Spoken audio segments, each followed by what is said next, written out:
My own sister watched me bleed out in the snow and checked her watch. I was pinned inside my crushed car, gasping for air, looking right at Bonnie standing by the guardrail. She didn't call 911. She didn't scream for help.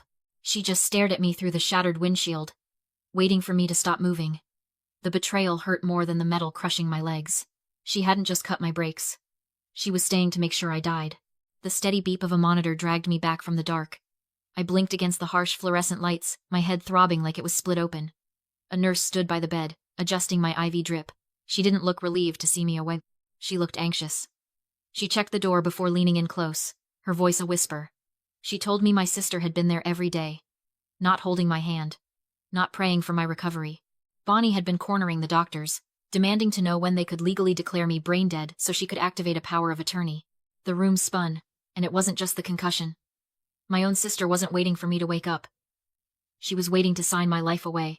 I'm Hannah, 29 years old, and I manage logistics for a global shipping firm. I know how to spot a hostile takeover. And this was exactly that. Bonnie didn't just want the money.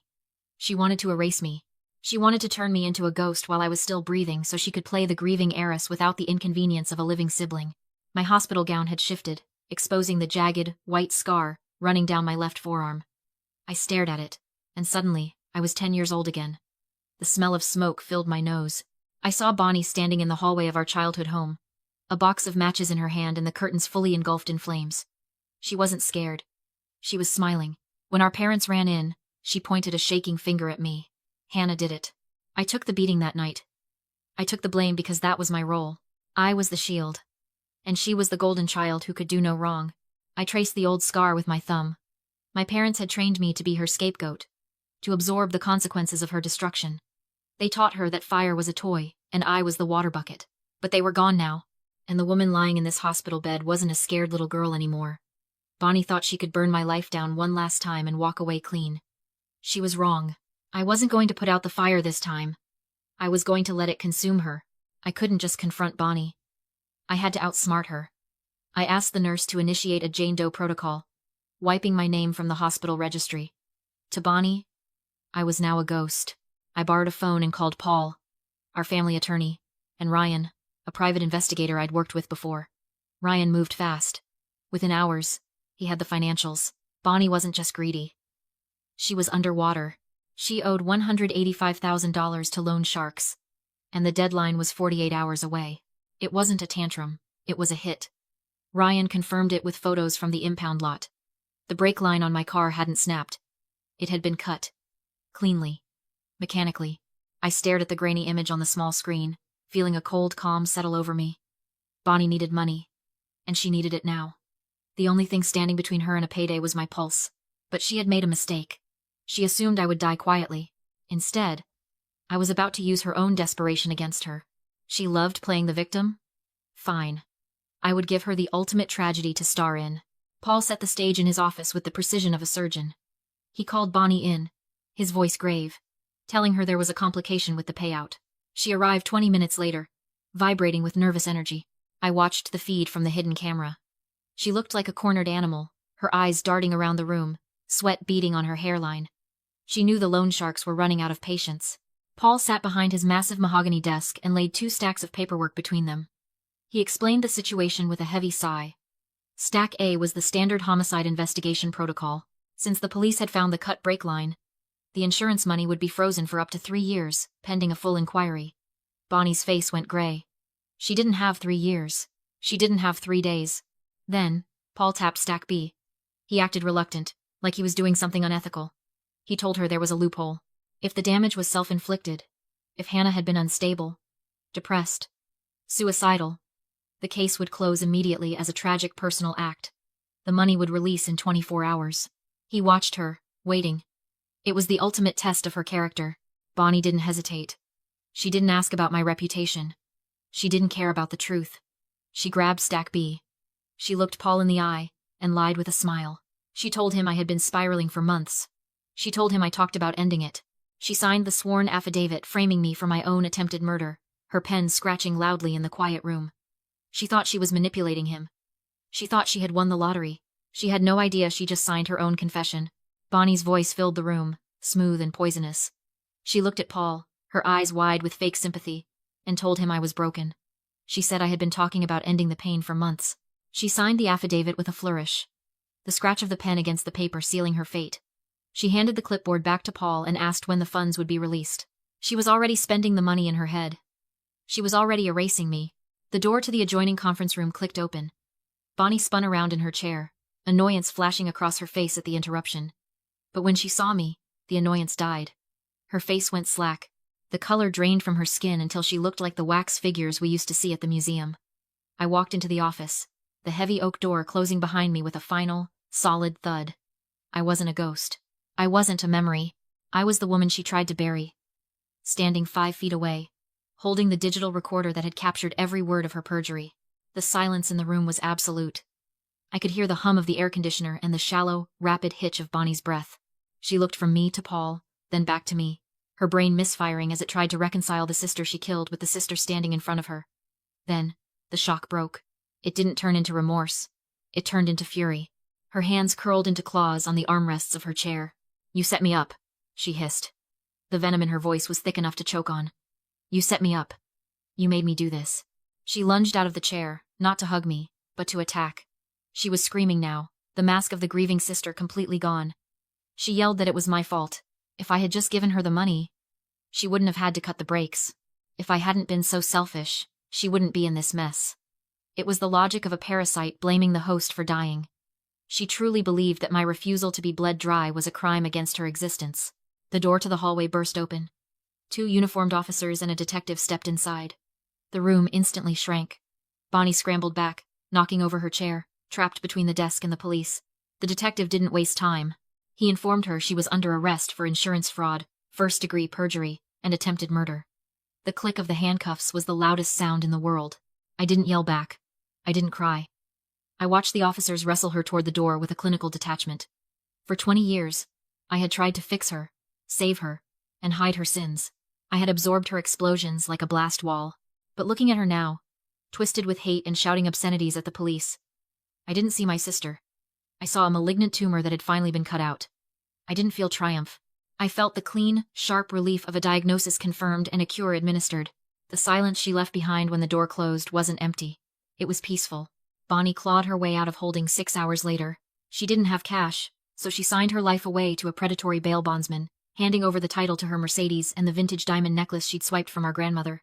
She walked out of that jail with empty pockets, no car, and a burning need to destroy the one thing I had left. She didn't run. She came straight for the house she thought I was sleeping in. I sat in the passenger seat of Ryan's unmarked sedan, parked 3 houses down, watching the thermal feed on the dashboard monitor. The house stood dark and silent against the snowy lawn. To Bonnie, it looked like a sleeping target. She didn't know I had opened the smart home app 4 hours ago and remotely shut off the main gas line. I had drained the veins of the house dry. We watched her heat signature break the back window. She wasn't there to talk. She was carrying a heavy red canister. She moved through the living room, dousing the furniture, the fumes likely choking her, but she didn't stop. She wanted to scorch the earth. She wanted to burn me alive. She struck a match. I saw the small flare on the screen. She threw it. It sputtered and died on the rug. She struck another. Frantic now. Confusion setting in. That was the signal. The floodlights from the police cruisers hidden in the alleyway turned the night into blinding day. Bonnie shielded her eyes, screaming as the tactical team breached the door. They dragged her out in cuffs, kicking and spitting. There would be no bail this time. Attempted arson. Breaking and entering. Violation of a protective order. I didn't look back as the squad car drove away. The next morning, I listed the property. I sold it to a young couple who didn't know about the ghosts in the walls, or the hate that had soaked into the floorboards. I signed the deed, handed over the keys, and walked away from the wreckage of my childhood without glancing in the rearview mirror. People ask me if I regret it. They ask if I feel guilty for sending my own sister to a 6x8 concrete cell. They look at me with eyes full of pity and judgment, wondering how I can sleep at night knowing my only sibling is wearing a state-issued jumpsuit. I sleep just fine. In fact, I haven't slept this well in 20 years. The day of the sentencing, the courtroom was so quiet you could hear the hum of the overhead lights. The judge didn't look at Bonnie with sympathy. He looked at her with disgust. He called her actions predatory, calculated, and devoid of humanity. He sentenced her to 15 years in state prison for attempted murder, insurance fraud, and first-degree arson.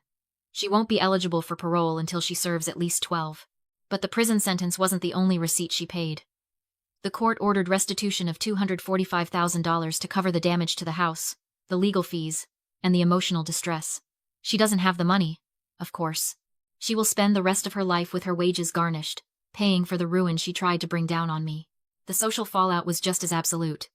The friends she tried to charm, the doctors she tried to manipulate, the loan sharks she tried to outrun, they all turned their backs. In our small community, the name Bonnie isn't whispered with gossip anymore. It's spoken as a cautionary tale. She wanted to be famous. She wanted to be the center of attention. She got her wish, just not in the way she imagined. She became the villain in her own story, and for the first time in her life, she couldn't cry her way out of the narrative. 6 months after the trial, a letter arrived at my new apartment. It was a plain, beige envelope with the Department of Corrections stamp in the corner. My name was scrawled on the front in Bonnie's familiar, loopy handwriting. I stood in my kitchen, holding it. The old Hannah, the scapegoat, the fixer, the sister who just wanted to be loved, would have torn it open. She would have searched for an apology, a sign of remorse, a reason to forgive. But I wasn't that woman anymore. I knew exactly what was inside. It would be a manifesto of blame. She would tell me how hard prison was. She would tell me our parents would be ashamed of me. She would try to hook her claws into my guilt one last time to drag me back into the mud with her. I didn't open it.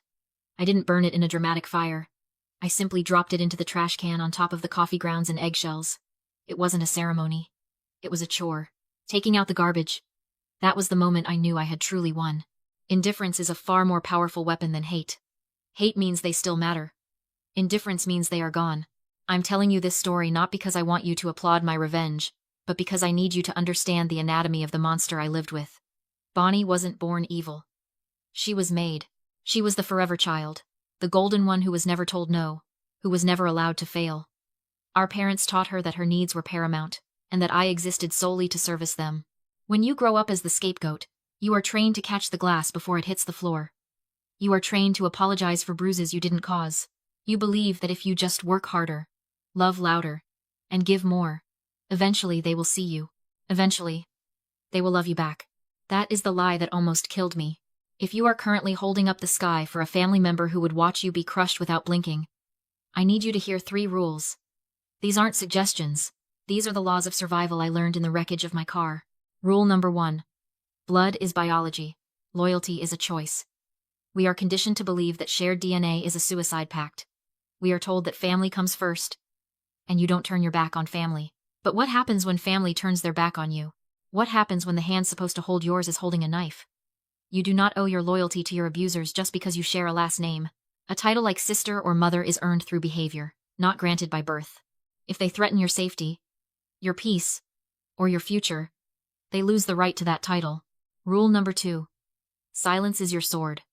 For years, I argued. I explained. I defended myself. I thought if I could just explain my side clearly enough, Bonnie would understand. But toxic people don't listen to understand. They listen to find ammunition. Every time you argue, you feed them. You give them the emotional reaction they crave. The most devastating thing I did to Bonnie wasn't trapping her in that office. It was refusing to scream back. When you stop engaging, you starve the beast. You force them to sit alone with their own madness. Rule number 3. Healing isn't forgiveness. It's indifference. Society tells us we have to forgive to heal. We see it in movies. The tearful reunion, the hug, the I forgive you. But forgiveness requires repentance. You cannot forgive someone who isn't sorry. You cannot forgive a predator who is still hunting you. I didn't forgive Bonnie. I accepted her. I accepted that she is a person incapable of love, and I removed her from my ecosystem. My healing didn't come from a magical moment of grace. It came from the quiet, boring peace of a life without drama. It came from waking up in the morning and knowing my brake lines were intact. I have a new life now. I have friends like Ryan and Paul who respect me. I have a career I built on my own merit. I have a home that is safe. I am no longer the supporting character in Bonnie's tragedy. I am the protagonist of my own life. So look at your life. Look at the people sitting at your table. Who are you setting yourself on fire to keep warm? Who is draining your bank account, your energy, and your spirit, and calling it love? You think you can save them. You think if you just give a little more, they will change. They won't. The only person you can save is yourself. Cut the cord. Walk away. Lock the door. Because if you don't cut the cord, they will eventually cut your brakes. I am Hannah. I survived. And I am finally free.